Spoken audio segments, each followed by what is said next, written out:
I remember waking up 2 days later in the ICU.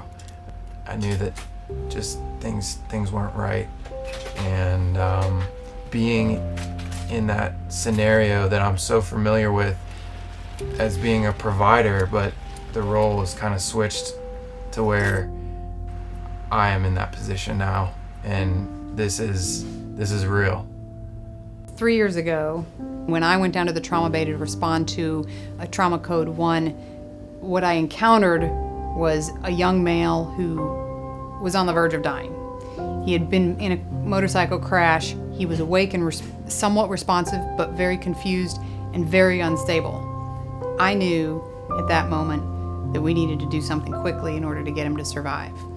I was hit by a drunk driver, and I was working as a medic at the time, and my coworkers came and scraped me off the pavement. They got me there, and the trauma physician, she was waiting for me in the emergency department, and they rushed me up to surgery, and I had multiple injuries, and I was in the OR for a long time, and first couple hours I received 36 units of red blood cells, 35 units of plasma, and 2 units of platelets.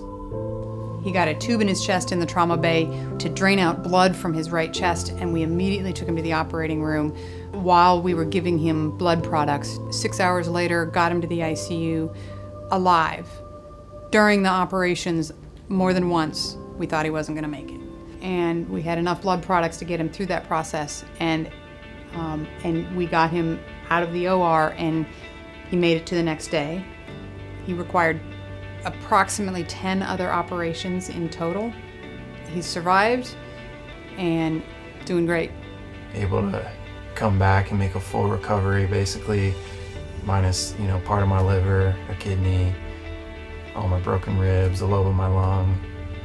It's almost like a thing to where I can use it to my advantage in the care that I give my patients, knowing that they're really hurt, and I can give them the extra care that they need. The Community Blood Center of the Carolinas is the primary blood supplier for Carolinas Medical Center and many of the hospitals in our region. This is what provides the blood for patients who are injured or who are sick and need blood transfusion for one reason or another. Having the experience that I did and going through all of the things that I went through, I feel like it has made me a better provider. I can relate even more to the patients that I take care of. It's kind of like to where I feel like I'm being a part of the community and being something bigger than myself. People who donate to the Community Blood Center for the Carolinas are doing the same thing. They're part of something bigger than themselves, and they're helping out their community.